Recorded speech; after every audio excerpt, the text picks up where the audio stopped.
الله من الشيطان اللعين الرجيم. بسم الله الرحمن الرحيم. الحمد لله الذي جعلنا من المتمسكين بولاية أمير المؤمنين والأئمة عليهم السلام.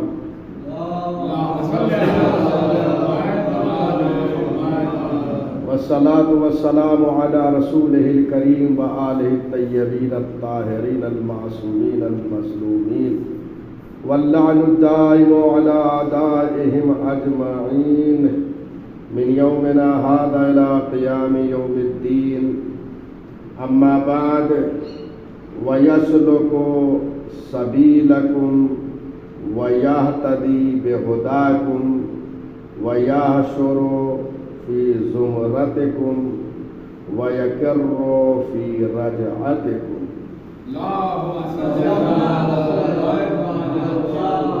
الحمدللہ، ایام عزا کے گزرنے کے بعد اپنے ذہن کو فضائل و مناقب حسین ابن علی سے منور کر کے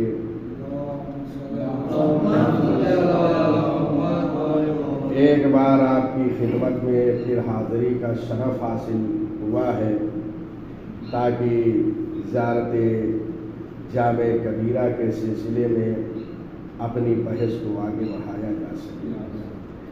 الحمدللہ اب تک 38 دروس ہو چکے ہیں.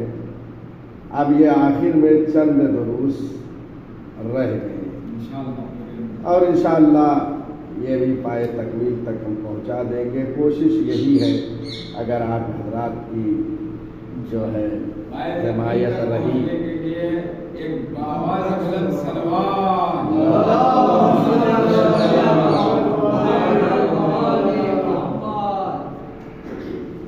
گفتگو آج کا جو درس ہے، درس نمبر 39 ہے، 39.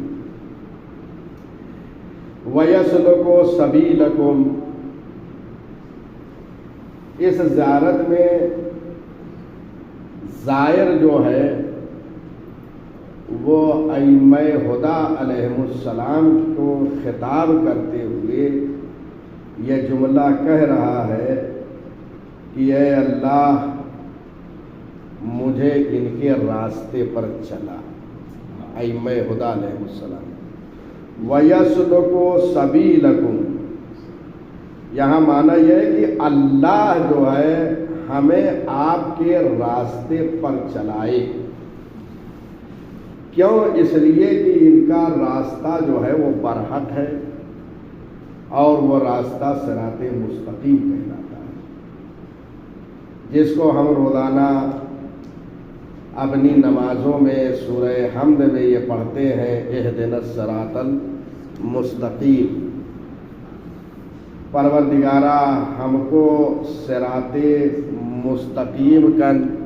مستقیم پر گامزن رکھ. یعنی ابھی تک چل رہے ہیں، آئندہ بھی اسی پر قائم و دائم رکھ. یہ بہت بڑی نعمت ہے. عاقبت بخیر ہونا بہت اہم ہے، ورنہ تاریخ اسلام کے دامن میں آپ دیکھ ڈالیے بہت سے اصحاب ائمہ ایسے ہیں آخر وقت امام سے منحرف ہو گئے. چنانچہ ایک شاہد مثال امام عصر عجل اللہ تعالی فرجہ الشریف کی آپ حیات طیبہ اٹھا کر دیکھیں تو وہاں پر ایک نام آتا ہے شلمغانی کا. شلمغانی امام کے صحابیوں میں سے تھا اور خاص صحابی. امام جب تشریف فرما ہوتے تھے تو ان کو ایک وہاں پہ منزلت ہوتی تھی. یعنی امام جہاں تشریف فرما ہوتے تھے غیبت صغرا میں، کیونکہ ایک سلسلہ ملاقات کا تھا، نواب اربع اور دوسرے نائبین خاص، اس میں شلمغانی کا ایک خاص مقام تھا. اور شلمغانی نے مذہب تشیع پر کافی کتابیں لکھی تھیں اور ہر گھر میں ان کی لکھی ہوئی کتاب موجود ہوتی تھی شلمغانی کی. جیسے آج ہمارے گھروں میں مفاتیح الجنان ہوتی ہے، دعا کی کتاب، ویسے ہی اس زمانے میں شلمکانی کی تحریر کردہ کتابیں ہر شیعہ کے گھر میں موجود ہوتی تھی اور امام کے بہت قریب، لیکن ایک نمائندگی امام کی طرف سے نہیں ملی تو امام سے منحرف ہو گئے، دعوی نبوت کیا، دعوی الوہیت کیا، اور آخر میں جو ہے حاکم وقت نے سولی پہ چڑھا دیا۔ یعنی امام سے اتنی قربت کے باوجود چونکہ ایک دل میں منصب کی خواہش تھی کہ امام کی طرف سے مجھے نیابت مل جائے۔ بہرحال یہ تاریخ میں موجود ہے، آپ ضرور پڑھیں شلمکانی کی تاریخ۔ میں نے ایک کتاب لکھی ہے امام عصر اجل اللہ فرجہ الشریف پر، اور وہ ایران سے چھپی ہے، آیت اللہ موسوی اردبیلی مرحوم جو ایران کے فرسٹ جو ہے انقلاب کے بعد چیف جسٹس رہے ہیں، ان کے دفتر سے یہ کتاب چھپی ہے۔ اگر کسی وقت آپ تشریف لے جائیں تو وہاں میرے نام سے یہ کتاب آپ لے سکتے ہیں، اور وہاں پہ شلمکانی کا میں نے ذکر کیا ہے اس کتاب میں تفصیل سے۔ بہرحال تو یہ اہدنا الصراط المستقیم جو ہم بار بار نماز میں پڑھتے ہیں، اس کا مطلب یہ ہے کہ پروردگارا آئندہ بھی یہ ہم دعا کر رہے ہیں کہ ہم کو صراط مستقیم پر باقی رکھ۔ کتنی مرتبہ دن میں؟ تقریباً 10 مرتبہ اہدنا الصراط المستقیم۔ اس کی تفسیر میں آپ جائیں گے، علامہ نجاح الطائی تفسیر اہل بیت علیہ السلام میں یہ لکھتے ہیں کہ یہاں صراط مستقیم علی اور ائمہ ہدی علیہ السلام کا راستہ ہے۔ اب یہاں پر وَيَسْلُكُ سَبِيلَكُمْ، اور اللہ ہمیں آپ کے راستے پر چلائے۔ یہاں دعا کی جا رہی ہے اہدنا الصراط المستقیم، وہ راستہ اہل بیت علیہ السلام کا ہے، یہ اللہ سے دعا کی جا رہی ہے۔ اور متعدد روایتوں میں اس بات کا ذکر ہوا ہے، چنانچہ ایک اور روایت ہے، امام سجاد علیہ السلام فرماتے ہیں واللہ نحن السبیل، قسم خدا کی ہم وہ راستہ ہیں جس پر چلنے کی لوگ تمنا کر رہے ہیں، ہم وہ راستہ ہیں الذی امرکم اللہ باتباعہ، جس راستے کی اللہ نے حکم دیا ہے اتباع کا، کہ اس راستے پہ چلو۔ اللہ نے حکم دیا ہے کہ اس راستے کا اتباع کرو، اس راستے کی پیروی کرو، اس راستے پر چلو۔ وَنَحْنُ وَاللَّهِ الصِّرَاطُ الْمُسْتَقِيمُ، قسم خدا کی ہم ہی وہ صراط مستقیم ہیں۔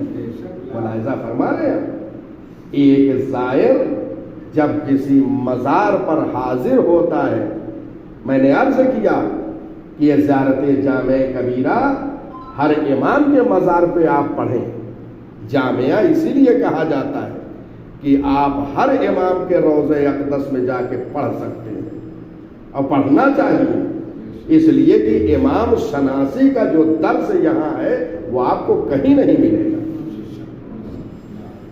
یہ صراط مستقیم ہے، پروردگارا ہمیں اس راستے پر چلائے۔ اس کے بعد کا فقرہ ہے وَيَهْتَدِي بِهُدَاكُمْ، اور اللہ جو ہے آپ کے راستے کی طرف ہمیں ہدایت فرمائے۔ ان کا جو راستہ ہے بغیر ہدایت پروردگار کے ممکن نہیں ہے، لہذا بارگاہ رب العزت میں انسان یہ دعا کرے کہ پروردگارہ ہم کو ہدایت فرما ان کے راستے کی طرف، اس لیے کہ اگر اس کا کرم، اس کا لطف شامل حال نہیں ہوگا تو کوئی اس راستے پر چل نہیں سکتا۔ بہت سے اہل دنیا گمراہ ہو گئے، منحرف ہو گئے، اس راستے پر نہیں آئے ہیں۔ کچھ خاصان خدا، کچھ اولیاء خدا اس راستے پر چل رہے ہیں، یہ اولیاء الہی ہیں، یہ اللہ کے دوست ہیں جو امیر المومنین کے راستے پر چل رہے ہیں، ان کے راستے پر گامزن ہیں، یہ اولیاء الہی ہیں۔ اللہ اکبر. اس کے بعد کا فقرہ ہے وَيَحْشُرُ فِي زُمْرَتِكُمْ، اور اے ائمہ ہدیٰ، پروردگارہ قیامت میں ہم کو آپ کی جماعت کے ساتھ محشور فرمائے. یہ بڑا اہم فقرہ ہے، یعنی دنیا میں ان کے راستے پر چلیں اور قیامت میں روز محشر جو ہے وہ ان کے ساتھ محشور ہو، ان کے زمرے میں محشور ہو. یہ ایک زائر جا کے امام کے مزار میں یہ جملہ کہہ رہا ہے، اور امام جو ہے سماعت فرما رہے ہیں کہ ہمیں ان کے ساتھ محشور فرما. اور اس سے بڑھ کے کیا فضیلت اور عظمت ہو سکتی ہے ایک مومن کی کہ وہ اپنے امام کے ساتھ محشر میں جو ہے محشور ہو، ان کے ساتھ اٹھایا جائے، ان کے ساتھ شمار کیا جائے. یقیناً جب امام کے ساتھ محشور ہوگا تو اس کے لذت کا کیا عالم ہوگا. جب ائمہ ہدیٰ علیہ السلام کے ساتھ ایک زائر محشور ہوگا، ایک مومن اٹھایا جائے گا، اس وقت اس کی کیفیت کا کیا عالم ہوگا، تصور نہیں کر سکتا انسان. وَيَحْشُرُ فِي زُمْرَتِكُمْ، چنانچہ اور اس کے اسباب بھی روایات میں ذکر ہوئے ہیں. یعنی ائمہ ہدیٰ علیہ السلام کے ساتھ ایک تو جو امامت کا قائل ہے، ان کی ولایت کا قائل ہے، ان کو خلیفہ بلا فصل رسول اللہ جو تسلیم کر رہا ہے. یہ ساری چیزیں جو ہے قرآن مجید کی وہ آیت ہے، یوم ندعو کل اناس بامامہم، ہم قیامت میں ہر شخص کو اس کے امام کے ساتھ محشور کریں گے. تو قیامت میں ہر شخص امام کے ساتھ محشور ہوگا. تو محشور ہونے کے لیے اسباب بھی ہیں. ان اسباب میں سے سب سے پہلے ولایت کی قبولیت ہے. ولایت امیر المومنین کو قبول کرے، ولایت ائمہ ہدیٰ علیہ السلام کو. اس کے بعد یہ مزارات پہ جو ہم حاضری دیتے ہیں، جو شرف حاصل کرتے ہیں، یہ عہد و پیمان جو جا کے کرتے ہیں، یہ تجدید عہد کرتے ہیں، یہ تجدید بیعت کرتے ہیں معصومین کے مدار پر. اور اس کا اثر جانتے ہیں، روایت میں ہے، امام رضا علیہ السلام فرماتے ہیں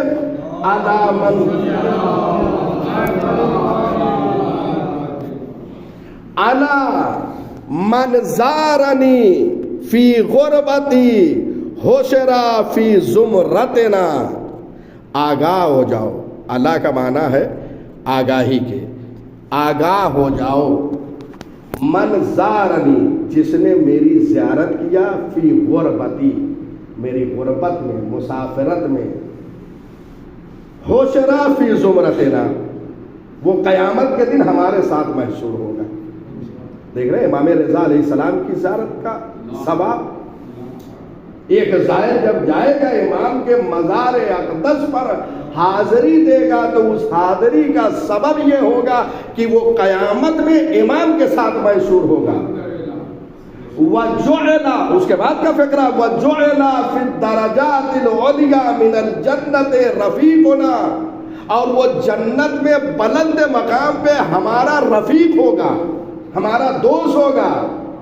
غور فرما رہے، یعنی امام رضا علیہ السلام کی زیارت انسان جب کرتا ہے تو اس کا ایک اثر یہ ہے کہ وہ محشر میں جب اس دنیا سے یعنی سب ختم ہو جائیں گے، لوگ محشور کیے جائیں گے، تو وہ امام کے ساتھ محشور ہوگا. اور جنت میں سب سے بلند مقام پر جہاں ائمہ ہدیٰ ہوں گے وہاں پر یہ ظاہر ہوگا. رفیقنا، امام فرما رہے ہیں ہمارا وہ رفیق ہوگا جنت میں. اسی لیے زیارت کے لیے اللہ نے استطاعت کی شرط نہیں رکھی ہے، اور یہ ہر امیر و غریب کا فریضہ ہے کہ وہ زیارت ائمہ ہدیٰ کے لیے جائے. اس لیے کہ محبت جو ہے وہاں پر جانے کے بعد ایک بہت گہری ہو جاتی ہے. جب زائر وہ فقرات کہتا ہے، زیارت پڑھتا ہے، مزار پہ حاضری دیتا ہے، تو یہ محبت شدید ہو جاتی ہے. لہذا کوئی شرط نہیں ہے. عالم غربت میں ہے انسان، غریب ہے، فقیر ہے، مسکین ہے، لاچار ہے، کچھ نہیں ہے، پاپیادہ چلا جائے، امام قبول فرمائیں گے اور اس کا ثواب بھی زیادہ ہوگا۔ چنانچہ یہ جو مشی ہم کرتے ہیں، یہ روایت میں اس کا ثواب اللہ اکبر، ایک ایک قدم پہ ہزار ہزار حسنات لکھے جاتے ہیں۔ اس کے بعد روایت میں افضل الاعمال احمدھا، بہترین اعمال وہ ہیں جو مشقت کے ساتھ ہو۔ انسان جب حضرت ابا عبداللہ حسین کے روضہ اقدس پہ حاضری دیتا ہے اس 40 کے موقع پر، اور امیر المومنین کے روضہ اقدس سے چل کر وہاں پہنچتا ہے، تو افضل الاعمال احمدھا، یہ روایت جو ہے اس کے شامل حال ہو جاتی ہے، یہ افضل اعمال بن جاتا ہے۔ سید الشہداء کی زیارت کے برابر کوئی عمل نہیں ہے۔ ان شئت النجات فزر حسینا، یہ ایک ناصبی کا یہ شعر ہے، اس نے چند اشعار کہے، اس کا ایک مصرع میں نے کسی وقت، یہ اشعار جو ہے ایک ناصبی تھا جو بعد میں شیعہ ہو گیا، اس کے یہ اشعار ہیں۔ میں ایک اشارہ کر دوں، حضرت ابا عبداللہ حسین علیہ السلام کے زائرین کا یہ راستہ روکنے گیا تھا، لیکن یہ راستہ جب روکنے گیا تو اس پہ خواب غالب آ گیا، اور اس خواب میں جو ہے یہ منقلب ہو گیا، یہ بدل گیا، اور ناصبیت کو چھوڑ کر امام حسین علیہ السلام کے محبوں میں شامل ہو گیا، اور اس کے بعد یہ مصرع کہا، ان شئت النجات فزر حسینا، اگر نجات چاہتے ہو تو حسین کی زیارت کرو۔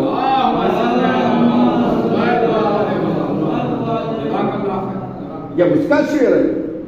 میں نے چند دن پہلے یہ اشعار جو ہے اس مومن کے جو پہلے ناصبی تھا میں نے ارسال کیے تھے، آپ مطالعہ فرمائے، ابھی گروپ میں وہ اشعار موجود ہوں گے۔ بہرحال اس کے بعد کا فقرہ ہے وَيَقِرُّ فِي رَجْعَتِكُمْ، اور اللہ ہمیں آپ کی رجعت کے ساتھ پلٹائے۔ جب ائمہ کی رجعت ہوگی، امام زمانہ ظہور فرمائیں گے، تو تمام ائمہ جو ہے اس کائنات میں واپس ہوں گے۔ ایک زائر کیا دعا کر رہا ہے اپنے آقا و مولا اور سرپرست کے قبر مطہر پر کہ پروردگار ہم کو اس وقت پلٹائے جب یہ تشریف لائے، جب امام کا ظہور ہو اور امام کے ساتھ دیگر ائمہ تشریف لائے تو ہم بھی ہوں۔ یہ کس لیے؟ یہ اس لیے کہ تاکہ امام کے ہم رکاب ہو کر ان کے دشمنوں سے برسر پیکار ہو، اور امام کی نگاہوں کے سامنے جامِ شہادت نوش کریں، امام کے سامنے لڑیں ان کے دشمنوں سے، اور امام کی عادلانہ نظام کو دیکھیں۔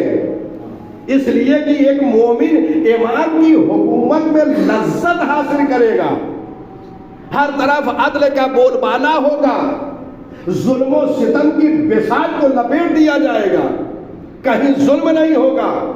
ایک خاتون مشرق سے مغرب تک رات کے سناٹے میں تنہا چلی جائے گی،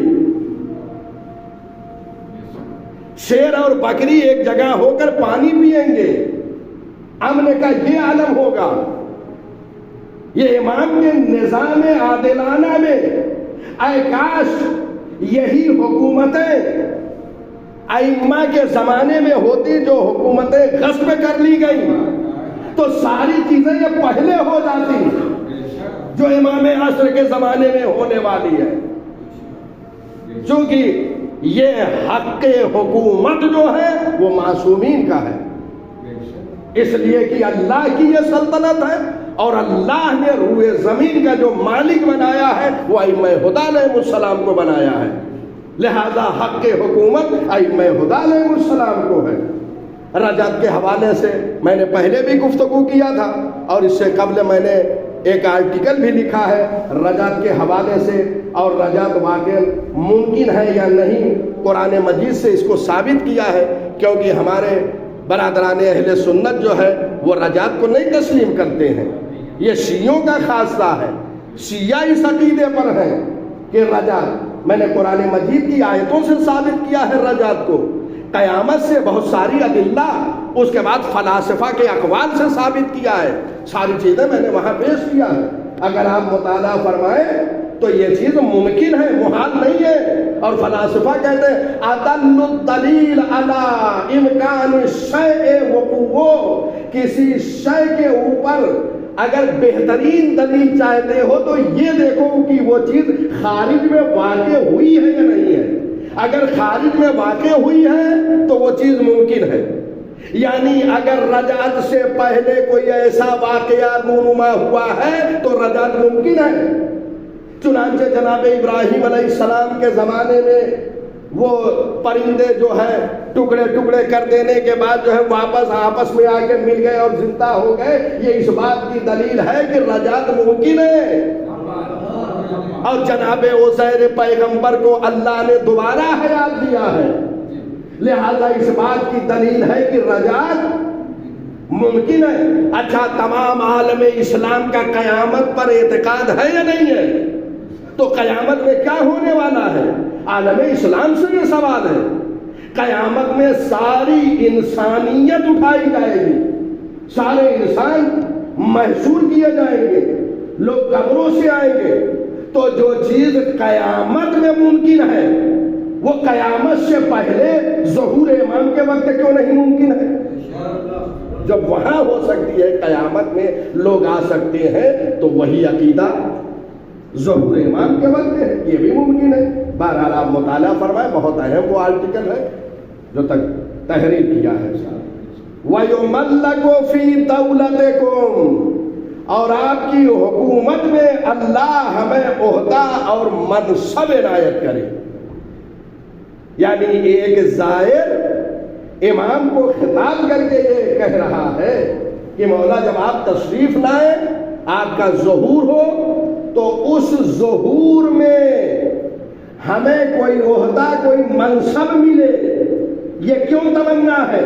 اس لیے کہ اب یہ نظام عادلانہ ہے، یہ نظام الہی ہے، یہ سلطنت پروردگار ہے۔ لہذا ہر انسان کی یہ تمنا ہوگی کہ میں کوئی نہ کوئی خدمت ضرور کروں امام کے دور حکومت میں۔ لہذا ہر ایک کی یہ تمنا ہوگی، کیوں؟ اس لیے کہ یہ نظام ایسا ہوگا کہ ہر ایک کی تمنا ہوگی۔ وَيُشَرِّفُ فِي عَافِيَتِكُمْ، اور اللہ آپ کے زمانے حکومت میں ہمیں شخصیت نصیب کرے۔ انسان یہ چاہتا ہے دنیا میں اس کی ایک شخصیت بنے، ایک شک نہ رہے، ایک شخصیت کے ساتھ زندہ رہے، ایک بزرگواری کے ساتھ زندہ رہے، یہ ہر ایک کی تمنا ہوتی ہے۔ لہذا امام کے دور حکومت میں ایک زائر کی یہ تمنا ہے کہ مولا جب آپ تشریف لائیں تو آپ کے دور حکومت میں ہم ایک شخصیت بن کر ابھریں اور ہماری بزرگواری جو ہے وہ محفوظ رہے۔ یہ سب ظہور کے حوالے سے اب ساری چیزیں چل رہی ہیں۔ امام کے دور حکومت میں ایک زائر کیا کیا تمنا کر رہا ہے۔ وَيُمَكِّنُ فِي أَيَّامِكُمْ، اور اللہ آپ کے زمانے حکومت میں ہمیں اعلیٰ مقام نصیب عنایت کرے۔ یہ ایک زائر کی تمنا ہے، وہ چاہتا ہے کہ امام کے زمانے میں اعلیٰ مقام نصیب ہو۔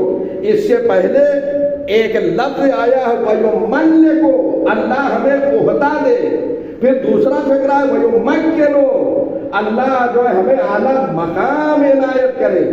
بظاہر دونوں کا معنی ایک ہے، لیکن دونوں میں ایک ظریف اور لطیف فرق ہے، اور وہ یہ ہے کہ یملکو جو ہے اس میں انسان جو ہے خدمت طلب کر رہا ہے۔ یعنی امام جب حکومتیں ہوتی ہیں تو اس میں انسان چاہتا ہے کہ کسی عہدے پر گامزن ہو، کسی عہدے پر فائز ہو، وہ چاہتا ہے۔ تو امام کے دور حکومت میں ایک انسان کی یہ تمنا ہے کہ میں امام کے دور حکومت میں خدمت کروں کسی منصب پر۔ یہ وَيُمَلِّكُ کا معنی ہے۔ وَيُمَكِّنُ اور تمکین کا معنی یہاں پر یہ ہے کہ پروردگار ان کے زمانے حکومت میں ہمارے لیے ایسے وسائل کو فراہم کرے کہ ان وسائل کے ذریعے سے میں اپنی ذمہ داری سے سرجوش ہو سکوں اور اپنی صحیح ذمہ داری ادا کر سکوں. یہ دونوں میں بظاہر ایک فرق ہے. وَتَقِرُّ عَيْنُهُ غَدًا بِرُؤْيَتِكُمْ، اور اللہ ہمیں ان میں قرار دے کہ کل جو آپ کے دیدار سے آنکھیں ٹھنڈی ہوں گی. یعنی جب امام کا ظہور ہوگا تو مومنین کی آنکھیں ٹھنڈی ہوں گی امام کے دیدار سے. ایک زائر یہ تمنا کر رہا ہے کہ مولا ہمارا شمار ان میں ہو کہ جو امام وقت کو دیکھیں، ان کا دیدار کریں، ان کی زیارت کریں تو ان کی آنکھیں ٹھنڈی ہو، ہم بھی انہی میں سے قرار پائیں. یعنی ہماری عمر اتنی طولانی ہو یا اگر دنیا سے ہم گزر جائیں تو ہمیں دوبارہ جو ہے رجعت ہو تاکہ امام کے چہرے پر نور کو دیکھ کر اپنی آنکھوں کو ٹھنڈا کریں. یہ ایک زائر کی تمنا ہے. اس کے بعد کا فقرہ ہے بے ابی انتم و امی و نفسی و اہلی و مالی. اے ائمہ ہدی علیہم السلام، میرے ماں باپ آپ پر فدا، و نفسی میرا وجود آپ پر فدا، میں قربان ہو جاؤں، و اہلی میرا گھرانہ میری خاندان سب کچھ قربان آپ پر، و مالی سب کچھ میرا مال بھی قربان. انسان دنیا میں سب سے زیادہ عزیز اپنے ماں باپ کو رکھتا ہے، امام پر فدا کر رہا ہے. اب اس مفہوم کو سمجھے آپ. یہ دنیا میں جو شیعہ کشی ہر جگہ ہو رہی ہے، ہمارے مذہب کا ایک چھوٹا بچہ بھی یہ نہیں کہتا کہ ہم اس مذہب کو چھوڑ دیں.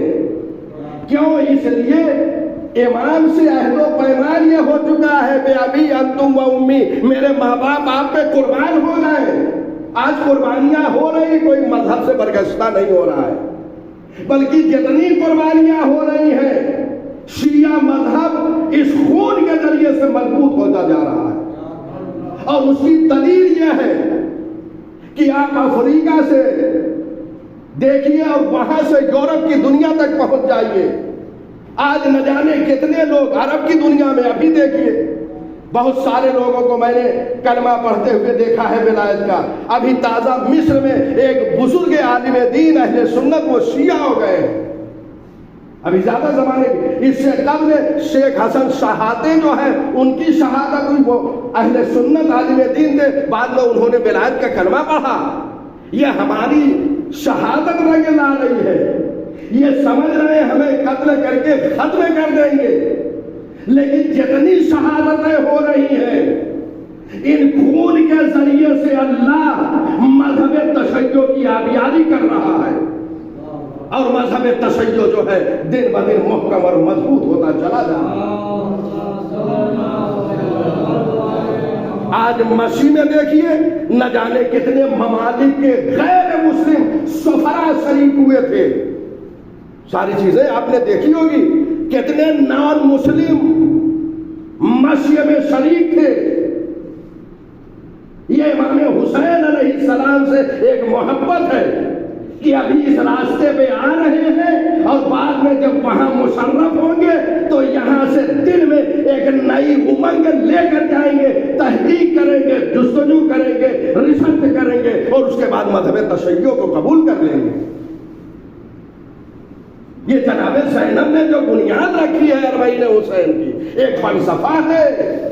جناب زینب سلام اللہ علیہا جو کربلا سے ہوتے ہوئے مدینے گئی ہے، اپنے بھائی کا جو چہلم بنایا ہے، یہ ایک فلسفہ ہے. آج کروڑوں کی تعداد میں مسلمان غیر مسلمان حاضر ہو رہے ہیں. بہرحال انسان اپنے ماں باپ کو، اپنے نفس کو اور جو فدا کر رہا ہے، یہ امام سے زائر مرکز مطہر پر اپنی اظہار محبت کر رہا ہے کہ مولا اتنا چاہتا ہوں آپ کو کہ اپنے ماں باپ کو فدا کر سکتا ہوں، اتنی محبت ہے اپنے نفس کو آپ پہ قربان کر سکتا ہوں، اپنے گھرانے کو، خاندان کو، قبیلے کو، عشیرے کو، مال و دولت کو، سب کچھ قربان کر سکتا ہوں، اور چنانچہ قربانیاں ہو رہی ہیں۔ ایک شیعہ جو کروڑ پتی رہا ہو لیکن آج جا کے دیکھیے وہ فقیر ہو گیا ہے، ان کے بچوں کو مار دیا گیا، مال و اسباب لوٹ لیا گیا ہے، دیگر ممالک پہ آپ نظر اٹھا کے دیکھیے، لیکن وہ فقیرانہ زندگی میں خوش ہیں۔ کیوں؟ اس لیے کہ اللہ نے ہمیں آل محمد کے راستے پہ قائم رکھا ہے، یہ سب سے بڑی دولت ہے۔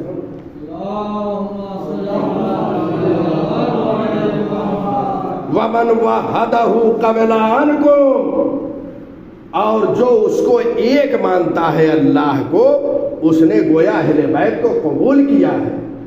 کیوں؟ اس لیے کہ اللہ کو ایک ماننا دلیل ہے کہ اہل بیت علیہ السلام کے راستے سے وہاں پہنچا ہے، یہ باب اللہ ہے۔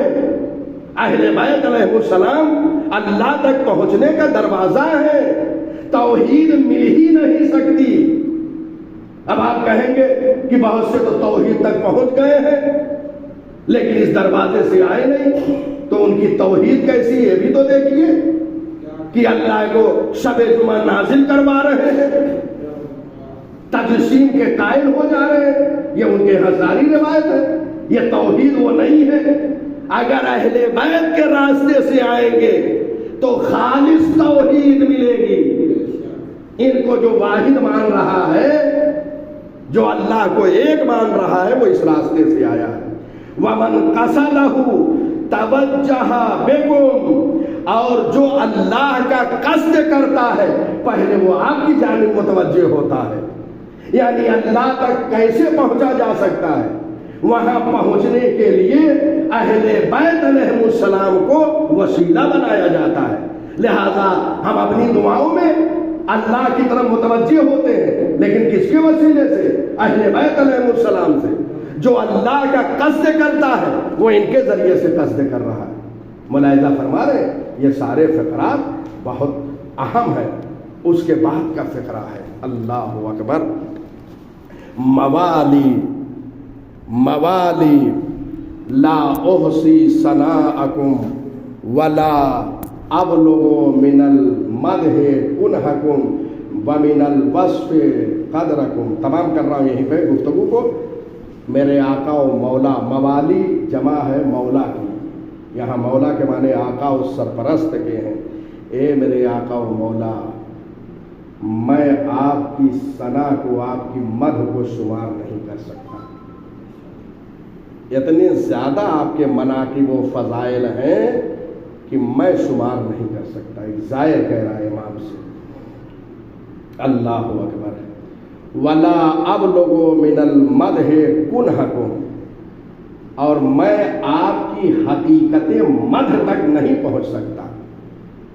یہ صرف تنہا ہماری بات نہیں ہے، سلمان بھی اسی میں ہے، ابو ذر بھی اسی میں ہے، مقداد سب اس میں ہے، جو اصحاب ائمہ ہیں وہ بھی شامل ہیں۔ وہ کہہ رہے ہیں کہ ہم آپ کے فضائل کو شمار نہیں کر سکتے، ہم آپ کی حقیقت مدح کنہ مدح تک پہنچ نہیں سکتے۔ وَمِنَ الْوَصْفِ قَدْرَكُمْ، اور آپ کی شان و منزلت کا ہم تصور نہیں کر سکتے۔ یہ کیوں؟ اس لیے کہ یہ کمال مطلق ہے، ان کے فضائل و مناقب لامحدود ہیں، لہذا ہم اس کمال مطلق کو نہیں سمجھ سکتے۔ چنانچہ یہ روایت آپ بارہا سنتے رہتے ہیں، مختصر البصائر میں یہ روایت موجود ہے پیغمبر اکرم سے، یا علی ما عرف اللہ الا انا وانت، اے علی اللہ کو کسی نے نہیں پہچانا سوائے میرے اور آپ کے۔ وما عرفنی الا اللہ وانت، اور مجھے کسی نے نہیں پہچانا سوائے اللہ کے اور آپ کے۔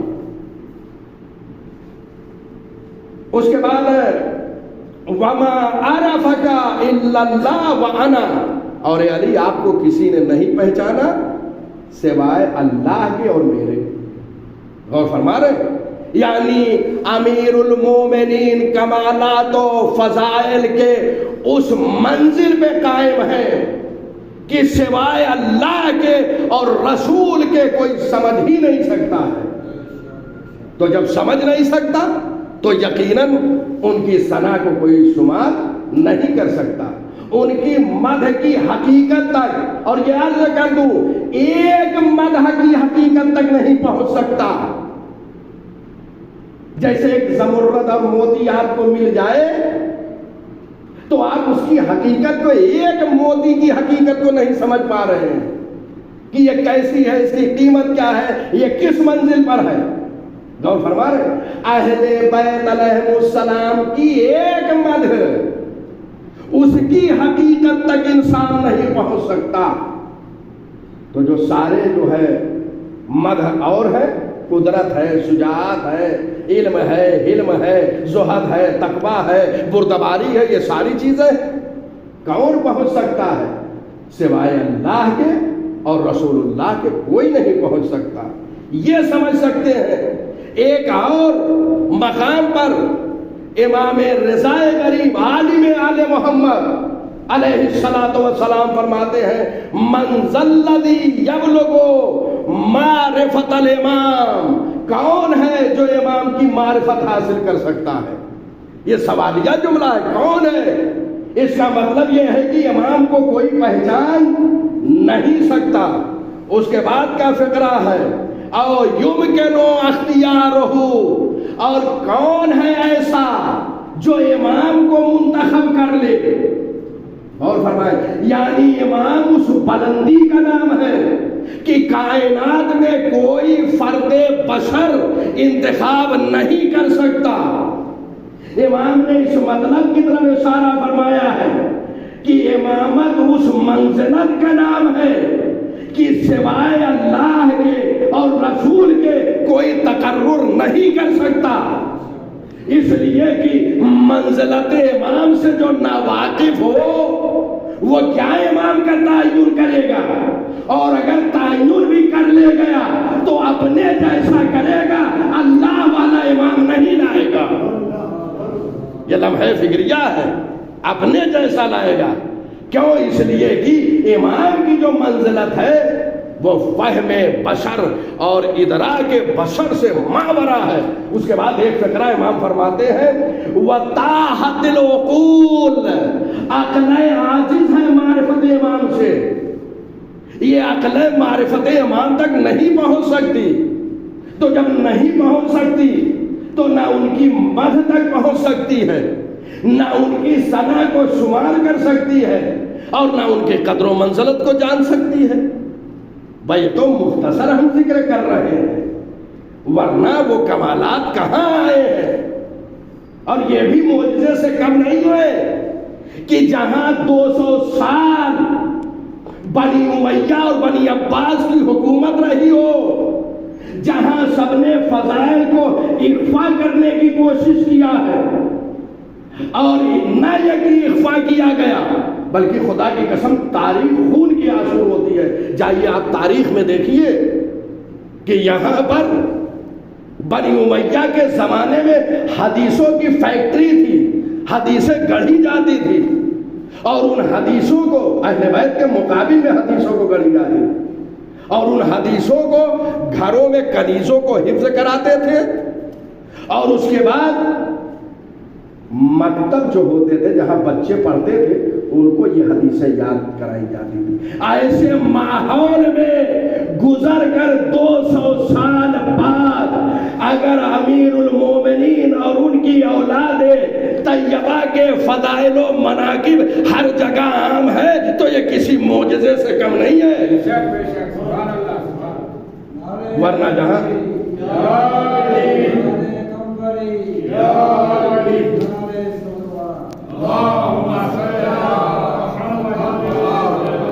بہرحال یہیں پر میں اپنی گفتگو کو تمام کر رہا ہوں، اور انشاءاللہ آنے والے جو ایام ہیں اس میں باقی گفتگو کو تمام کروں گا. انشاءاللہ یہ چند دروس اور رہ گئے ہیں، پائے تکمیل تک ہم انشاءاللہ اس زیارت کو پہنچائیں گے اور اس کو سوشل میڈیا پہ انشاءاللہ اپلوڈ بھی کر دیں گے، اور اس کے بعد جو میرے توان میں ہے، میری طاقت میں ہے، انشاءاللہ اس کو ٹائپ کرنے کے بعد اس کو PDF فائل ساری چیزیں انشاءاللہ یہ اختیار میں ہوگی، تاکہ آئندہ آنے والی نسلوں تک یہ علوم آل محمد علیہ السلام محفوظ رہ جائے۔ وآخر دعوانا ان الحمدللہ رب العالمین۔ خدایا بحق الزہرا و ابی